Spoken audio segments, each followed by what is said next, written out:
Easter குண்டு தாக்குதல் விவகாரம் தக்க ஆதாரங்களில் என கைவிரிக்கும் சேனல் 4. சஹ்ரானை தொடர்பு கொண்டு இந்திய புலனாய்வு பிரிவு அதிகாரி. மணிப்பூரில் மீண்டும் பதற்றம், சுட்டுக் கொல்லப்பட்ட 2 மாணவர்கள். ஈஸ்டர் தாக்குதல் விவகாரம் தொடர்பில் ஜெனரல் சுரேஷ் சாலேவுக்கும் பயங்கரவாதி சஹ்ரான் ஹாசிமுக்கும் இடையில் சந்திப்பு இடம்பெற்றதற்கான ஆதாரங்கள் ஏதும் எம்மிடம் இல்லை என சேனல் 4 ஆவணப்படத்தின் இயக்குனரும் தயாரிப்பாளரும் தெரிவித்துள்ளனர். ஜெனீவாவில் நடைபெற்ற நிகழ்ச்சியொன்றில் கலந்து கொண்ட போது அவர்கள் இவ்வாறு குறிப்பிட்டுள்ளனர். பேஸ்மெண்ட் பிலிம்ஸ் நிறுவனத்தின் தயாரிப்பாளர் பெண்டி பியர் மற்றும் இயக்குனர் தொம் வாக்கர் ஆகியோர் ஏப்ரல் 21 தாக்குதல் பற்றிய ஆவணப்படத்தை உருவாக்கியுள்ளனர். கோட்டபாய ராஜபக்ஷ அதிபராக்குவதற்காக புலனாய்வு பிரிவின் தலைவர் சுரேஷ் சாலுவுக்கும் ஏப்ரல் 21 தாக்குதலின் சூத்திரதாரிகளுக்கும் இடையே தாம் சந்திப்பை ஏற்பாடு செய்ததாக குறித்த ஆவணப்படத்தின் நசாத் மௌலானா என்ற தகவலாளர் தெரிவித்திருந்தார். பிள்ளையான் எனப்படும் சிவனேசத்துறை சந்திரகாந்தனின் ஊடக பேச்சாளராக பணியாற்றி தற்போது சுவிட்சர்லாந்தில் அரசியல் தஞ்சம் கோரியுள்ளவர் என கூறப்படும் அசாத் மௌலானா இந்த குற்றச்சாட்டுகளை முன்வைத்திருந்தார். இந்த நிலையில் ஊடகவியலாளர் எழுப்பிய கேள்விக்கு பதிலளித்த இயக்குனர் தொம் வாக்கர், சஹ்ரான் ஹாசிமுடன் தகவலாளரான அசாத் மௌலானாவுக்கு நேரடி தொடர்பு இருந்ததா என்பது தமக்கு தெரியாது எனவும், சந்திப்பை ஒருங்கிணைப்பதில் அவர் எதற்காக இணைந்தார் என்பதற்கு தம்மால் தெளிவான பதிலை அளிக்க முடியாது எனவும் தெரிவித்துள்ளார். வெளிப்படையாக சொல்வதானால் சஹ்ரானுக்கும் சுரேஷ் சாலுவுக்கும் இடையில் இதுபோன்ற முன் சந்திப்பு நடந்ததற்கான எந்த ஆதாரமும் தம்மிடம் இல்லை எனவும் அவர் குறிப்பிட்டுள்ளார். அடுத்த ஜனாதிபதி தேர்தலின் போது மொட்டு கட்சி வேட்பாளர் ஒருவரை களமிறக்க நடவடிக்கை எடுக்கப்படும் என கட்சி செயற்பாட்டாளர்களிடம் பசில் ராஜபக்ஷ உறுதியளித்துள்ளார் என அரசியல் வட்டாரங்களில் இருந்து அறிய முடிகின்றது. ஸ்ரீலங்கா பொதுஜன பெரமுன கட்சியின் ஸ்தாபகரான பசில் ராஜபக்ஷ கட்சி தலைமையகத்தில் கடந்த வாரம் முதல் தொடர் சந்திப்புகளை நடத்தி வருகின்றார். தொகுதி அமைப்பாளர்கள், முன்னாள் உள்ளூராட்சி மற்றும் மாகாண சபை உறுப்பினர்கள், நாடாளுமன்ற உறுப்பினர்கள் என பலரும் சந்திப்பில் பங்கேற்று வருகின்றனர். சமகால அரசியல் மற்றும் கட்சியின் எதிர்கால நகர்வுகள் தொடர்பில் கட்சி செயற்பாட்டாளர்களின் ஆலோசனைகளும் கருத்துக்களும் கோரப்படுவதுடன் எவ்வாறு செயற்பட வேண்டும் என இதன்போது ஆலோசனையும் வழங்கப்பட்டு வருகின்றது என தெரிய வருகின்றது. மொட்டு கட்சிக்கு ஜனாதிபதி தரப்பில் கவனிப்பு எதுவுமில்லை, அமைச்சு பதவி கூட வழங்குவதில் இழுத்தடிப்பு தொடர்கின்றது என உள்ள குமுறல்கள் வெளிப்படுத்தப்பட்டுள்ளன. அதேபோல அடுத்த ஜனாதிபதி தேர்தலில் ரணில் விக்ரமசிங்கவுக்கு மொட்டு கட்சி ஆதரவு வழங்க உள்ள விவகாரம் தொடர்பிலும் அவர்கள் கேள்வி எழுப்பியுள்ளனர். அவ்வேளையிலேயே மொட்டு கட்சி உறுப்பினர் ஒருவரே வேட்பாளராக களமிறக்கப்படுவார் என்ற உத்தரவாதத்தை பசில் ராஜபக்ச வழங்கியுள்ளார் என தெரிய வருகின்றது.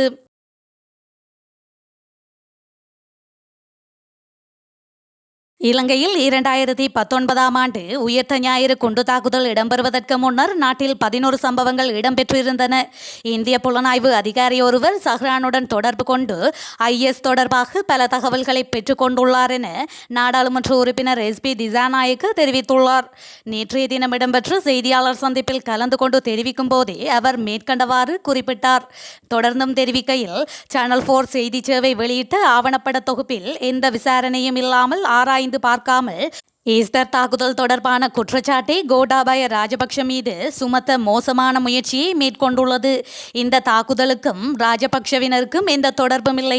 இந்த தாக்குதல் தொடர்பாக பல விசாரணைகள் இடம்பெற்றிருக்கின்றன, சர்வதேச விசாரணைகளும் இடம்பெற்றிருக்கின்றன. அதன் பிரகாரம் இந்த தாக்குதல் தொடர்பில் பலர் சந்தேகத்தின் பேரில் கைது செய்யப்பட்டுள்ளனர். சிலருக்கு நீதிமன்றம் தண்டனை வழங்கியும் இருக்கின்றது. அத்துடன் ஈஸ்டர் தாக்குதல் இஸ்லாமிய ராஜ்யம் அமைக்கும் சிந்தனை கொண்ட குழுவினாலே திட்டமிடப்பட்ட மேற்கொள்ளப்பட்டு வந்திருக்கின்றது. இதில் சஹ்ரான் ஹசீமின் தேசிய தௌஹீத் ஜமாத் இணைந்து கொண்டிருந்தது. சஹ்ரானுக்கு வழிகாட்டியது தற்போது இஸ்ரேலில் இருக்கும் நவ்ஃபார் மௌலி என்ற நபராகும். இந்த நிலையிலேயே 2014இல் IS அமைப்பின் தலைவர் அபூபக்கர் உலக முஸ்லிம் ராஜ்யம் என்ற சிந்தனையை அறிமுகப்படுத்தினார். எமது நாட்டில் இந்த தாக்குதல் 2019இல் இடம்பெறுவதற்கு முன்னர் 11 சம்பவங்கள் இடம்பெற்றன. நல்லாட்சி அரசாங்க காலத்திலேயே இடம்பெற்றிருக்கின்றன. இந்த சம்பவங்கள் இடம்பெற்றுக் கொண்டிருக்கையில் இந்திய புலனாய்வு அதிகாரி ஒருவர் சஹ்ரானுடன் தொடர்பு கொண்டு IS தொடர்பாக பல தகவல்களை பெற்றுக் கொண்டுள்ளார். இந்த தகவல்கள் மூலமே தாக்குதல் இடம்பெறுவதற்கு முன்னர் இந்தியா எமது பாதுகாப்பு பிரிவுக்கு தகவல் வழங்கியிருந்தது. ஆனால் எமது பாதுகாப்பு சபையில் இருந்த குழப்ப நிலை காரணமாக இந்த ரகசிய தகவலை சரியான முறையில் ஆராயாமல் இருந்ததன் பலனாகவே இந்த தாக்குதலை தடுக்க முடியாமல் போயிருக்கின்றது. அதனால் ஈஸ்டர் தாக்குதலுக்கும் கோட்டாபய ராஜபக்ஷ, மஹிந்த ராஜபக்ஷ மற்றும் பொதுஜன பெரமுன கட்சிக்கும் எந்த சம்பந்தமும் இல்லை. இந்திய புலனாய்வு பிரிவு தகவல் வழங்கியும் எமக்கு அதனை தடுக்க முடியாமல் போயிருக்கின்றது. அத்துடன் அபு ஹிந்த் என்பது இந்திய புலனாய்வு பிரிவு சஹ்ரான் மற்றும் சிலருடன் கலந்துரையாட பயன்படுத்திய சொல். அதேபோன்றே சோனிக் வார்த்தையும் அப்படித்தான். எனவே இந்த தாக்குதலுக்கு நல்லாட்சி அரசாங்கத்தில் இருந்த அனைவரும் பொறுப்பு கூற வேண்டும். நானும் அந்த அரசாங்கத்தில் இருந்தவன் என்றாலும் கோட்டாபய ராஜபக்ஷவுக்கு எந்த சம்பந்தமும் இல்லை என்பதை பொறுப்புடன் தெரிவித்துக் கொள்கின்றேன் எனவும் குறிப்பிட்டார்.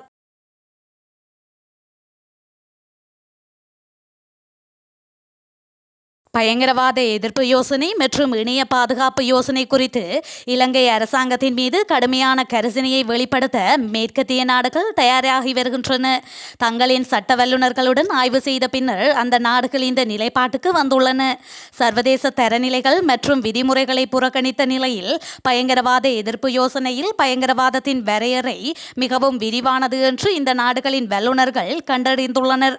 தற்போதைய பயங்கரவாத தடுப்புச் சட்டம் போன்ற துஷ்பிரயோகங்கள் மற்றும் தன்னிச்சையான காவலில் வைப்பதற்கு புதிய வரைவு இன்னும் வாய்ப்பளிப்பதாக தெரிவிக்கப்பட்டுள்ளது. முன்னதாக அரசாங்கம் பயங்கரவாத எதிர்ப்பு யோசனையை அறிமுகப்படுத்தியது. எனினும் மேற்கத்திய நாடுகளின் விமர்சனங்களை தொடர்ந்து அது திருத்தப்பட்டுள்ளது. இருப்பினும் யோசனையின் புதிய பதிப்பிற்கு எதிராக தற்போது மேற்கத்திய நாடுகள் ஆயுதம் ஏந்தியுள்ளமை குறிப்பிடத்தக்கது.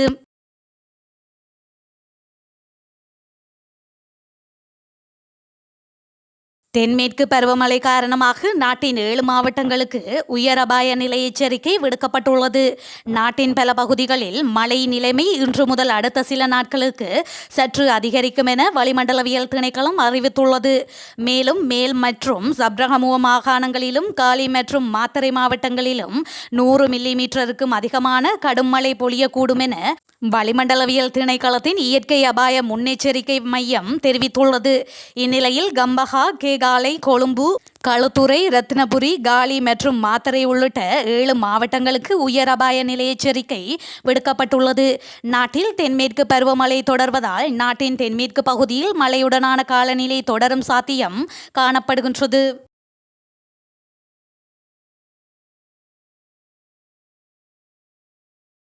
இந்தியாவின் மணிப்பூரில் கலவரத்தின் போது காணாமல் போன மெய்தி இனத்தைச் சேர்ந்த 2 மாணவர்களை குகி இனத்தைச் சேர்ந்த ஆயுத குழுக்கள் சுட்டுக் கொன்றதாக தெரிவிக்கப்படுகின்றது. மணிப்பூரில் கடந்த மே மாதம் மெய்தி இன மக்களுக்கும் குகி இன மக்களுக்கும் இடையே மோதல் ஆரம்பித்து மிகப்பெரிய கலவரமாக மாறியுள்ள நிலையில் இதுவரை 200க்கும் மேற்பட்டவர்கள் பலியாகியதுடன் ஆயிரக்கணக்கானோர் காயங்களுடன் சிகிச்சை பெற்று வருகின்றார்கள். இதற்கிடையே மெய்தி இன மக்களில் 100கணக்கானவர்கள் காணாமல் போயுள்ளனர். அவர்கள் பற்றிய விவரங்கள் சமூக வலைதளங்களில் வெளியிடப்பட்டதன் அடிப்படையில் CBI மற்றும் விசாரணை குழுவினர் தொடர்ந்து விசாரணை நடத்தி வருகின்றார்கள். சுட்டுக் கொல்லப்பட்ட குறித்த மாணவர்களது புகைப்படங்களும் சமூக வலைதளங்களில் வெளியிடப்பட்டு இருந்த நிலையில் அவர்களுடைய நிலைமை என்னவானது என்று தெரியாமல் இருந்த நிலையில் திங்கட்கிழமை இரவு அவர்கள் பற்றிய பரபரப்பு செய்திகள் சமூக வலைதளங்களில் பரவின. குறித்த மாணவர்களில் ஒருவர் 17 வயதான ஹிஜம் மற்றும் 20 வயதான பிஜம் இருவரும் முகாம் ஒன்றில் புல்வெளி தரையில் உட்கார வைத்து இருப்பது போன்ற காட்சியும் அவர்களுக்கு பின்னால் ஆயுதம் ஏந்தி சிலர் நிற்பது போன்ற காட்சியும் பரபரப்பாக பரவியது. அதே காணொளியில் அடுத்த சில நிமிடங்களில் அந்த 2 பேரும் சுட்டுக் கொல்லப்பட்டு இரத்த வெள்ளத்தில் கிடப்பது போன்ற காட்சிகளும் இடம்பெற்றிருந்தது. இந்த காணொளி காட்சிகள் சமூக வலைதளங்களில் வைரலாக பரவி வருகின்ற நிலையில் மணிப்பூரில் மீண்டும் பதற்றம் உருவாகி இருக்கின்றது. மாணவர்கள் கொடூரமாக சுட்டுக் கொல்லப்பட்டிருக்கும் காட்சி பற்றி அரசு விசாரணை தொடங்கியுள்ளது. அந்த 2 பேரையும் குகி இனத்தைச் சேர்ந்த ஆயுத குழுக்கள் சுட்டுக் கொன்று இருப்பது தெரிய வந்துள்ளது. இது பற்றி அரசு அதிகாரி ஒருவர் கூறுகையில் கடந்த ஜூலை மாதம் அந்த 2 மாணவர் மாணவி காணாமல் போனது பற்றி விசாரணை நடத்தி வந்தோம். ஏற்கனவே அவர்கள் தொடர்பான வழக்கு சிபிஐயிடம் ஒப்படைக்கப்பட்டுள்ளது. அவர்கள் கொல்லப்பட்டது குறித்து உரிய விசாரணை நடத்தப்படும் என்றும் கூறினார். மற்றொரு அரச உயர் அதிகாரி கூறுகையில், மாணவர் மாணவியை கொன்றவர்கள் மீது உறுதியான கடுமையான நடவடிக்கை எடுக்கப்படும் என்றும் தெரிவித்தார். இதேவேளை பொதுமக்கள் அமைதி காக்க வேண்டும் என்று மணிப்பூர் மாநில அரசு வேண்டுகோள் விடுத்துள்ளதாக தெரிவிக்கப்படுகின்றது.